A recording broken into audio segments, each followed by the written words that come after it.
So, naimbagal daw tayo manan mga kaikit. Yes, mga kaikit, for today's video, ang lulutuin natin ay kalderetang kambing as requested ng aking mga kapatid mga kaikit. At yan ang ating mga ingredients.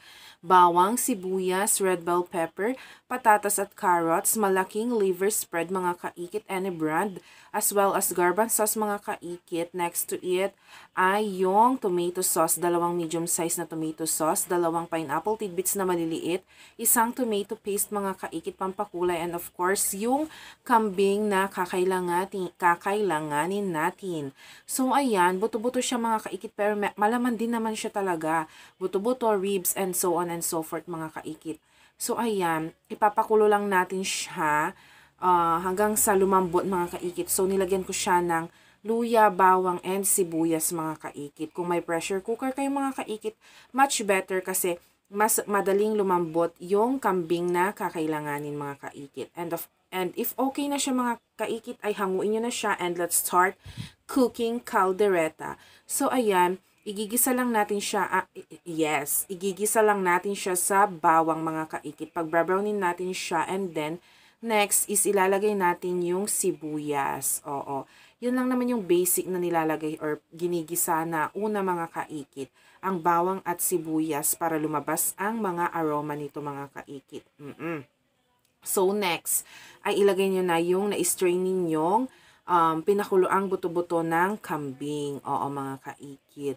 So after that is ano ba yung ilalagay ko dyan? Inilagay ko din lang yung pinagkuluan ng kambing dyan mismo sa kawali. Oo, kasi papakuluan pa natin siya hanggang sa totally na lumambot na siya. Yung parang madali na lang siyang nguyain mga kaikit kapag kinain, 'di ba? Mas masarap 'yun kaysa naman yung nakikipag-agawan yung ngipin mo sa laman kapag kinakagat mo ito mga kaikit, 'di ba? Oh, 'di ba may sense? Oh. Anyways, yan na mga kaikit is nilagay ko na ang tomato sauce and then pineapple tidbits mga kaikit. Syempre, kailangan kumpleto ang rekado mga kaikit para mas masarap ang inyong caldereta. So, nilagyan ko na siya ng tomato paste, pampakulay, and of course, yung rino mga kaikit. Damihan nyo yung rino kasi yan yung pampalasa ng caldereta talaga. Pampananampay mga kaikit.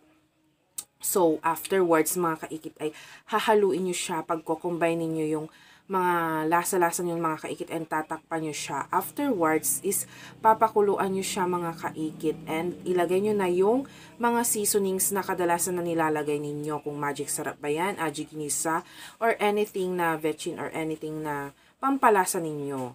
So, ayan, nagdagdag din ako ng soy sauce and paminta. Kadalasan kasi mga kaikit silver swan, di kaya niinang ko.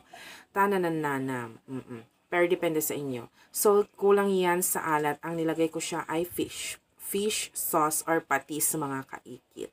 Next one is, inilagay ko na rin ang patatas and carrots. Oo. So, ayan. Ilalagay lang natin siya mga kaikit and papalambutin lang natin siya. And of course, pag lumambot na yung patatas and carrots, ilalagay na rin ang bell pepper and lastly is yung garban sauce. Oh. So, nakikita nyo dyan, medyo hindi masaucy. So, nilagyan natin siya ng slurry. Harina at saka tubig lang yan mga kaikit para lumapot yung sauce ng caldereta. Mas malapot, mas masarap yan mga kaikit. And that's it, ang ating kalderetang kambing for today's video. Napakasarap, napakalinamnam mga kaikit. So, yun lang mga kaikit. May share ko lang kanya yung